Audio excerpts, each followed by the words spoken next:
Hello guys, it's been a month since I got a hold of the S22 Ultra, and since then I have been using the phone daily. And there are a lot of things I love about it and a few that I still find annoying, so here's my experience with it. First, about the size of the S22 Ultra. It's an extra large phone and you should not forget about that. It's definitely a bit of a pain to fit it in a pocket and also even to use it comfortably, but thankfully I got this official Samsung case shortly after I got the phone, and it's called the silicone cover with a strap, and is the strap that has been a huge help. And you just kind of tuck your index finger or two fingers for a secure grip on it.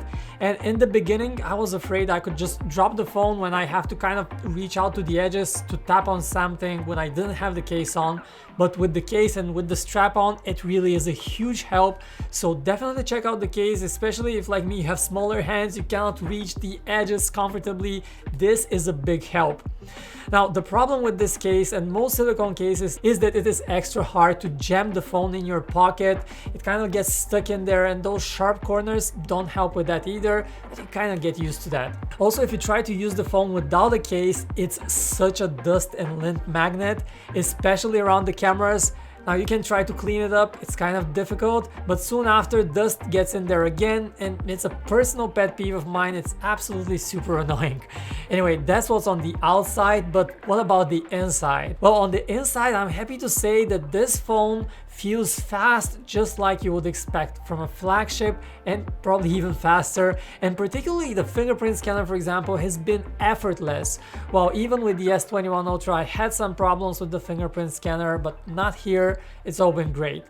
Display quality is, as you'd expect from Samsung, absolutely top-notch. This is one beautiful big screen, sharp resolution, sharp details, everything looks great. Now, one thing I have to say is about that S Pen. So the S Pen has been probably one of the signature features of the S22 Ultra, and if you're an architect or an artist, you can certainly appreciate it, and especially if you know what you're going to use it for. It's a great thing to have.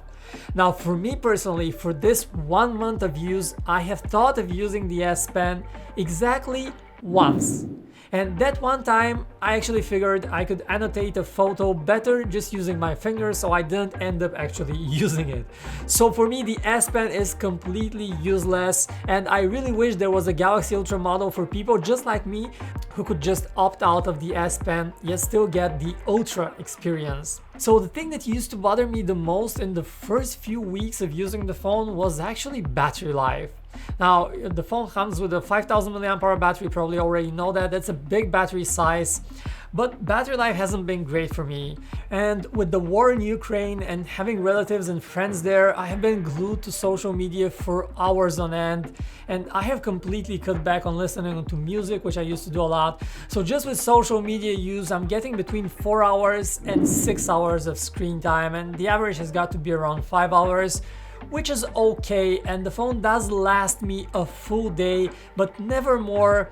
And for me, this is actually worse battery life than I used to get with the S21 Ultra from last year. It's in no way comparable to the iPhone 13 Pro Max, for example, which often gets double the screen time. Now, as for the camera, you have to see my comparison between the Snapdragon version of the Ultra and the Exynos version, and you'll know that these two versions of the same phone have actually quite different camera quality. I was actually shocked at just how much better colors and overall image quality looked on the Snapdragon model. Unfortunately, I was using the Exynos version for this month. This is what I got in the beginning, and it's just not a good feeling to know that a different version of your phone has actually far better photo quality, and I'll leave it at that. For more on the camera quality, check out our camera comparison. We have a lot more there, and you can see the bleaker colors and over sharpening, the main issues with the camera on the Exynos version. These are definitely a bit unexpected, but it is what it is. Now, don't misread me. It's still a super capable camera even on the Exynos model, and I love the zoom quality, but yeah, it's not perfect.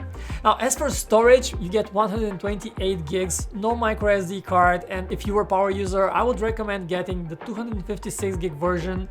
The basic 128 gigabyte version is enough for most people, yet I find it's particularly strange that a couple of years ago we had a base level Note, the Galaxy Note 10 Plus, with 256 gigabytes of storage in the base model, and now 2022, instead of getting more storage, we're actually getting less, but such are the times.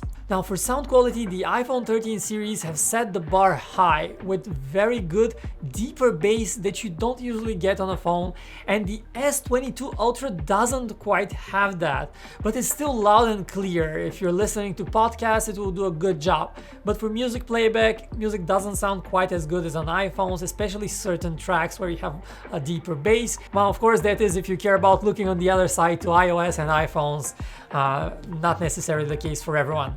Still, if I had to compare the software, now I personally definitely feel like Android is easier and more intuitive to use than iOS currently. It's snappier, everything is a bit more comfortable to me personally. I'm also not a big fan of the new Android 12 look, where it takes a few long taps to do simple tasks like even disable the Wi-Fi connection. But I like that Samsung keeps its traditional styling, even with Android 12, that doesn't change what already works great. I also have to say that the S22 Ultra feels very well put together as a whole, and even to this day I can still appreciate just how clicky and nice the power and volume buttons feel. Yes, it's little things, but it's those little things that count to me. And for all else, I have actually enjoyed this phone more than I thought I would. It's a giant phone, but I've gotten used to most of it. And throughout this time, we had this Throttlegate scandal where Samsung was found to be throttling apps that it shouldn't throttle, and that's definitely shameful. But I have noticed that particularly Twitter often gets extremely jittery and slow on the S22 Ultra, while it runs fine on other phones. Not much of an issue in daily usage for most other apps. Oh, and one last thing, I have to say that I truly started enjoying using this phone the moment I switched gesture navigation off. Now, I have said it before many times, and I have to say it again, but Samsung's implementation of gesture navigation has been, well, not quite great, to put it mildly. The swipe up to go home gesture is often jittery, lags, switching between apps doesn't work effortlessly every time. It's been a constant annoyance for me personally, but the moment I switch back to the good old 3 buttons for navigation, it's all been super fast, super effortless. But I do wish Samsung fixes the gesture navigation. It feels broken to me currently, or at least not quite as good as it should be. And that's it, the Galaxy S22 Ultra. Would I recommend it? Yes, I would. It's definitely expensive, but if you want a big screen flagship phone, this is one of the best around, especially if you can get the Snapdragon version, and especially if you care about that S Pen. I personally don't, but if you do, that's great to have. So let me know if you're also using the S22 Ultra. What do you like and what do you hate about it? Is there something you hate? And also hit me up if you have any questions. I'll do my best to take a look and answer them in the comment section below. Anyway, that's been it. Thanks for watching. Don't forget to drop a like, subscribe to the channel if you want to see more from us. My name is Vic, this is PhoneArena, and I'll catch you around.